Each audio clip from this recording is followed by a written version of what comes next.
السلام عليكم ورحمة الله وبركاته. الحمد لله وكفى وسلام على عباده الذين اصطفى وعلى آله المجتبى وعلى أصحابه المقتنع وعلى من اتبع بهداه. أما بعد فأعوذ بالله من الشيطان الرجيم. بسم الله الرحمن الرحيم. يا أيها الذين آمنوا كونوا أنصار الله. وقال تعالى: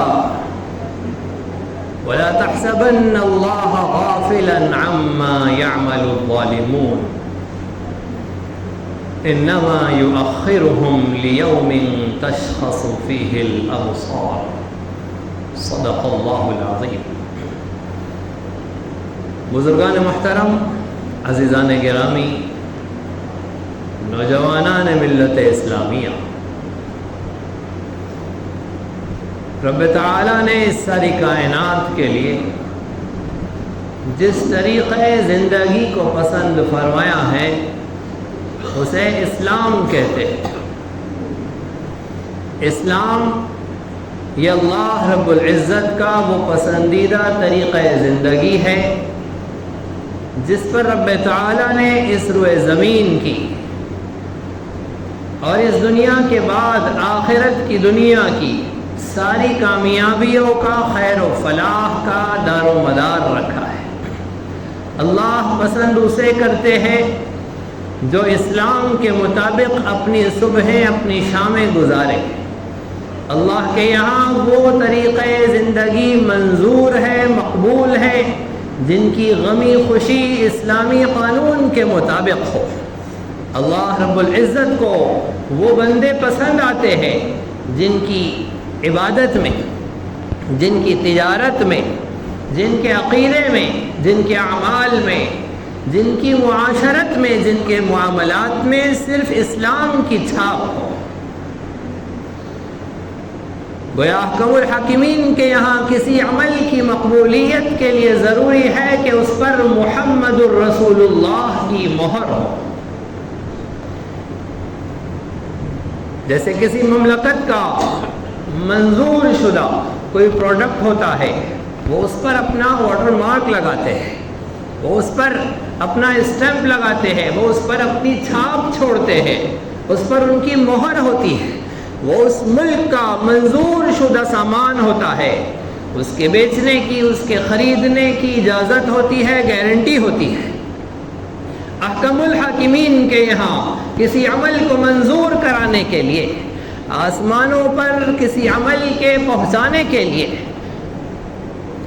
فرشتوں کے رجسٹر میں کسی عمل کے نیکی کے طور پر لکھے جانے کے لیے ضروری ہے کہ اس عمل پر محمد الرسول اللہ کی مہر ہو. اگر محمد الرسول اللہ کی مہر ہوگی، وہ عمل اللہ رب العزت کو منظور ہوگا، پسندیدہ ہوگا. پھر اس عمل کے نتائج برآمد ہوگے. اس عمل کے کرنے پر جو اللہ کی طرف سے خیر کے، سلامتی کے، عافیت کے، شادمانی کے، سرخروئی کے وعدے قرآن کریم میں کیے گئے ہیں کہ ایمان والوں کے ساتھ اللہ کی عزتیں ہیں. ایمان والے جب اعمال صالحہ کریں تو سرخروئی ان کا حق ہے، مدد و نصرت کے یہ حقدار ہے. اللہ رب العزت عزتیں عطا فرمائے گا. رب تعالی نظامت، خلافت، حفاظت کے فیصلے فرمائے گا. یہ جو سارے وعدے کیے گئے ہیں، یہ سب وعدے اس وقت پورے ہوتے ہیں جب ایک انسان کی آنکھ کھولنے سے لے کر اس کی آنکھ بند ہونے تک، بلوغ سے لے کر موت تک، صبح سے لے کر شام تک زندگی کے ہر عمل پر محمد الرسول اللہ کی مہر ہو. محمد الرسول اللہ صلی اللہ علیہ وسلم یہ اللہ رب العزت کی طرف سے منظور شدہ برانڈ ہے. آپ کی آمد سے پہلے، آپ کے دنیا میں تشریف لانے سے پہلے کلمہ تھا لا الہ الا اللہ عیسیٰ روح اللہ کا، کلمہ تھا لا الہ الا اللہ موسیٰ کلیم اللہ کا، کلمہ تھا لا الہ الا اللہ یوسف صدیق اللہ کا، کلمہ تھا لا الہ الا اللہ ابراہیم خلیل اللہ کا، لیکن آپ کے دنیا میں تشریف لے آنے کے بعد، نبی بنا دیے جانے کے بعد اب زمانہ محمد الرسول اللہ کا ہے۔ ان کے متعین کیے گئے طریقے زندگی کو جو اپنائے گا، جیسی صبح محمد عربی صلی اللہ علیہ وسلم نے بتائی ہے، جو اپنی صبح ویسی بنائے گا، جیسی شام آقا صلی اللہ علیہ وسلم نے سکھائی ہے جو ویسی شامیں اپنائے گا، جیسی جوانی محمد عربی صلی اللہ علیہ وسلم نے سکھائی ہے جو ویسی جوانی گزارے گا، جس علم کی آپ نے اجازت دی ہے جو اس علم کو اپنائے گا، زندگی کے ہر موڑ پر جو محمد الرسول اللہ صلی اللہ علیہ وسلم کی اطاعت و اتباع کو اپنا شیوا اور شعار بنائے گا، وہ ہے جو اللہ رب العزت کے پسندیدہ ہے، وہ ہے جن سے اللہ رب العزت راضی اور خوش ہے۔ ہم نے محض چند عبادات کو اسلام سمجھ لیا ہے، یہ تو فریم ہے۔ نماز یقیناً عبادت ہے، نماز یقیناً اسلام ہے، لیکن اسلام کا ایک فریم ہے نماز۔ اس فریم سے، اس سانچے سے ساری زندگی کو گزارنا ہے۔ زکوٰۃ ایک سانچہ ہے اسلام کا، مالی عبادت کو زکوٰۃ کے سانچے سے گزارنا ہے۔ روزہ یقیناً عبادت ہے، لیکن تقوی کے شعار کو روزے کے سانچے سے گزارنا ہے، تب جا کر یہ زندگی عبادت بنتی ہے۔ ہم نے محض سانچے کو ہی عبادت سمجھ لیا۔ کسی ٹیلر کی دکان پر جائیے، ٹیلر کے پاس کالر بنانے کے الگ الگ سانچے بنے ہوتے ہیں، تھرماکول میں، لکڑی میں، یا پھر کاٹن میں، کسی بھی چیز میں ان کا ایک فریم بنا ہوا ہوتا ہے، وہ اس پر رکھ کر کٹنگ کرتا ہے۔ اب اگر وہ کپڑے نہ کاٹے بلکہ اپنے لکڑی کے اس ٹکڑے ہی کو اپنی کامیابی سمجھ لے تو کیا روزی آ سکتی ہے اس کے پاس؟ ہم نے نماز کو عبادت جانا اور مسجد سے باہر نکلتے ہی آزاد ہو گئے۔ نماز تو وہ فریم تھا جس پر ساری زندگی کو اتارنا تھا۔ حالت اور المیہ یہ ہے کہ ہم جس نماز کو عبادت جانتے ہیں وہ نماز بھی بغیر سیکھے پڑھ رہے ہیں۔ نماز کے لیے جو اذان دی جاتی ہے اس اذان کو بھی بغیر سیکھے سن رہے ہیں، مان رہے ہیں اور زندگی گزر رہی ہے۔ حالانکہ ہونا یہ چاہیے تھا کہ ملت اسلامیہ کا ہر فرد صحیح اذان جانتا۔ اذان انتہائی اہم ہوتی ہے، اذان ہدایت کا بھی ذریعہ بن جاتی ہے، اذان مرتد ہو جانے کا بھی ذریعہ بن جاتی ہے۔ اذان انتہائی اہم ہے۔ ہم اذان کی سیاست میں نہیں جا رہے ہیں، اذان کی شریعت پر بات کر رہے ہیں۔ حالانکہ سیاست بھی دین کا حصہ ہے، لیکن ابھی شریعت پر گفتگو ہو رہی ہے۔ اقامت کیسے کہی جائے؟ مؤذن صاحب آئیں گے تو اذان دیں گے، ہمارا جوان اذان دینے کے لیے گھبراتا ہے اور شرماتا ہے کہ میں کیسے اذان دوں، پہلی مرتبہ اذان دے رہا ہوں، جبکہ اذان سیکھنی چاہیے۔ اذان اسلام کا شعار ہے، مومن کو اذان اچھے طریقے سے دینی چاہیے۔ اسی طرح نماز پڑھانا، نماز کے فرائض کیا ہے، نماز کے ارکان کیا ہے، نماز کے شرائط کیا ہے۔ کچھ وہ ضروری چیزیں ہیں جو نماز شروع کرنے سے پہلے پائی جانی چاہیے، انہیں شرائط نماز کہتے ہیں۔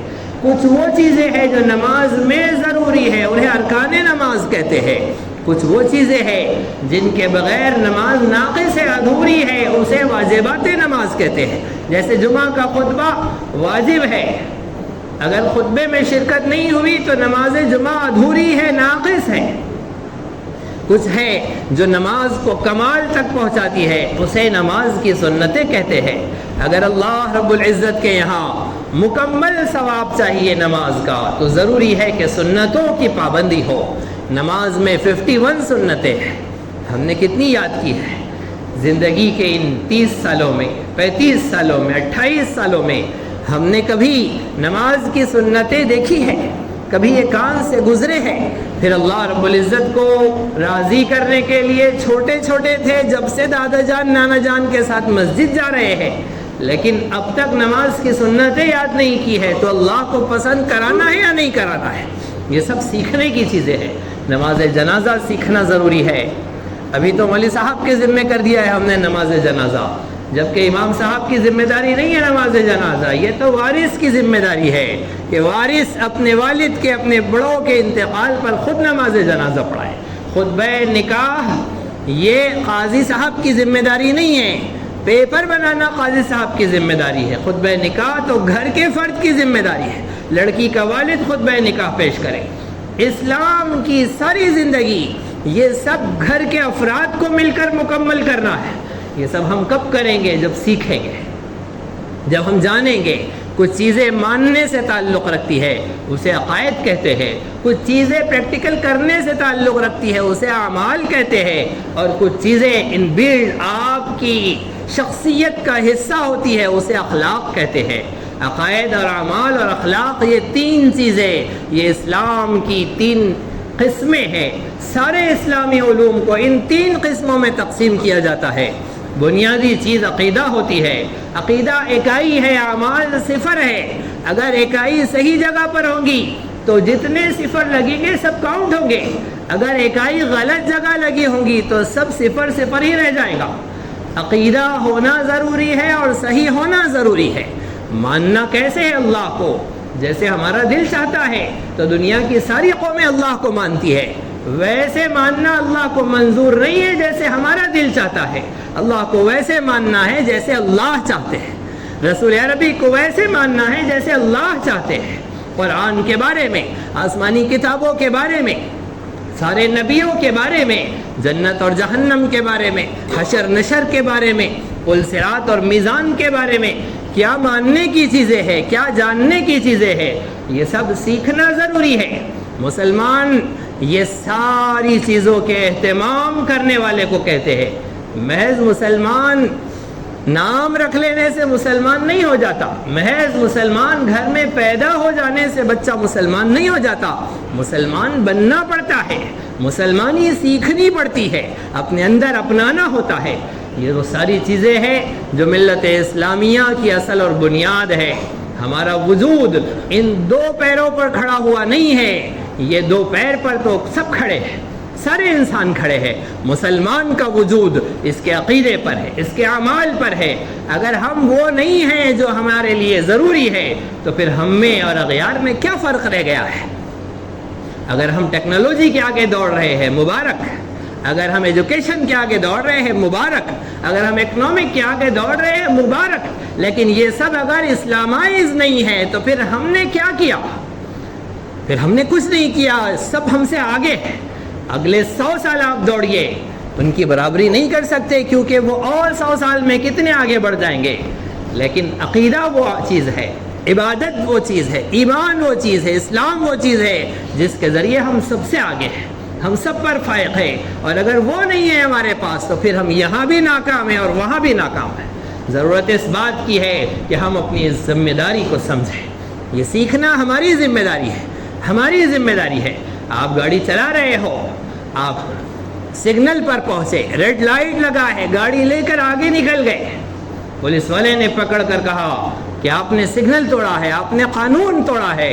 آپ کہے کہ میں نے کیا کیا ہے، میں نے کسی کو کوئی تکلیف نہیں پہنچائی۔ پولیس والا کہے کہ یہ ریڈ لائٹ علامت ہوتا ہے کہ آپ کو گاڑی روک دینا ہے، آپ نے دیکھ کر بھی گاڑی آگے بڑھا دی۔ آپ کہے کہ معاف کرنا، مجھے پتہ نہیں تھا، آپ نے مجھے بتایا نہیں تھا، مجھے سکھایا نہیں تھا، اس سے پہلے آپ نے کیوں نہیں بتایا، ورنہ میں مان لیتا، میں عمل کرتا۔ پولیس والا کہے گا یہ تمہاری ذمہ داری ہے، گاڑی لے کر باہر نکلو تو تمہاری ذمہ داری ہے کہ جس ملک کی جس سڑک پر تم چل رہے ہو وہاں چلنے کے جو آداب ہے وہ تم سیکھو۔ اللہ کی زمین پر اگر ہم نے آنکھ کھولی ہے اور کھول لی ہے، بالغ ہو گئے ہیں اور ہو گئے ہیں، تو اب ہماری ذمہ داری ہے کہ اب بالغ ہو جانے کے بعد آنکھ کھولنے کے آداب ہمیں سیکھنا چاہیے، منہ چلانے کے آداب ہمیں سیکھنا چاہیے، زبان سے بولنے کے آداب ہمیں سیکھنا چاہیے، قدم بڑھانے کے آداب ہمیں سیکھنا چاہیے۔ ہر حرکت و سکون سیکھنے کی چیز ہے۔ شہر اورنگ آباد کی ایک محسن انجمن ابابیل یوتھ کمیونٹی یہ اپنی ذمہ داری کے لیے فکر مند ہے کہ نوجوانان کو، ملت کے مستقبل کو کیسے اسلامی علوم سے آراستہ و پیراستہ کیا جائے۔ وہ ضروری باتیں جو عقیدے سے، جو اعمال سے، جو اسلامی تشخص سے، جو اسلامی شعار سے اسلام کی پہچان اور برانڈ بننا چاہیے مسلمان. اس سے جو جڑی ہوئی باتیں ہیں وہ سکھائی جائے. لہذا 23 اگست رات 10 بجے سے 24 اگست رات 10 بجے تک، آئندہ سنیچر کی رات 10 بجے سے اس کے بعد کے اتوار کی رات 10 بجے تک 24 گھنٹے کا تربیتی تعلیمی ورکشاپ مسجد عائشہ موتی والا فنکشن ہال کے پاس یونس کالونی میں یہ منعقد کیا گیا ہے. شہر کے بزرگ علماء کی سرپرستی، توجہات اور نوجوان علماء کی کارکردگی اور نگرانی. سبھی سے درخواست ہے کہ ان ابابیل کا حصہ بنیے. ابو عبد المطلب کے نمائندوں نے تو ہاتھ اٹھا لیے ہیں، عبد المطلب کے نمائندوں نے تو ہاتھ اٹھا لیے ہیں. انا رب الابل وان للبیت ربا سیحمیہ کہہ کر کہ میں اونٹوں کا مالک ہوں، مجھے اس کی فکر ہے. جو گھر کا مالک ہے وہ اس کی فکر کرے گا. مجھے اپنی تنظیم کی فکر، مجھے اپنی تحریک کی فکر، مجھے اپنے مدرسے کی فکر، مجھے اپنے ادارے کی فکر، ملت کی فکر اللہ کر لے گا. اب اللہ نے ابابیل کو بھیجا ہے، آپ ابابیل کا حصہ بنیے. ابابیل اپنے حصے کا کام کرے گی، وہ بھی کمزور ہے. آپ لوگ ان کے ہاتھ پاؤں بنیے، آپ ان کا دماغ بنیے، آپ ان کی پیٹھ بنیے، آپ ان کا ساتھ دیجئے. اور اس عظیم مشن میں جس میں مسلمانوں کے نوجوانوں کو اسلام کا نمائندہ اور ترجمان بنایا جائے، ان علوم و معارف کے لیے ان کا ساتھ دیجئے تاکہ یہ مل کر نوجوانان کو جو اسلام کا مستقبل ہے روشن کر دے. سب کریں گے انشاءاللہ. اگلے سنیچر 23 تاریخ کی 10 بجے رات سے لے کر 24 تاریخ کی رات 10 بجے تک، سنیچر سے اتوار، کون کون آئیں گے ہاتھ اٹھائیے انشاءاللہ. پیچھے والے نہیں آئیں گے، آواز نہیں آئی ہے پیچھے. یہاں مسلک کا کوئی جھگڑا نہیں ہے، جماعت تنظیم کا کوئی مسئلہ نہیں ہے، کسی جماعت کی نمائندگی اور ممبرشپ نہیں لی جائیں گی آپ سے. یہاں ہم سب مل بیٹھ کر یہ سیکھیں گے کہ ہمارے اللہ ہم سے کیا چاہتے ہیں. آپ کے مسلکی اختلافات آپ کو مبارک، آپ کے طور طریقے آپ کو مبارک. وہاں کسی تنظیم، تحریک، جماعت، مسلک، فرقے، ٹولے کی نمائندگی نہیں ہوگی. وہاں نوجوان ہوں گے اور نوجوان علماء آپ کے ساتھ ہوں گے. رب تعالی ہم سب کو توفیق عمل بخشے. رجسٹریشن کے لیے وضو خانے پر پوسٹر لگا ہے، وہاں فون نمبر ہے، اس پر اپنا ضرور رجسٹریشن کرا دیں. جزاکم اللہ خیرہ. ہو گئی نماز، ہو گئی.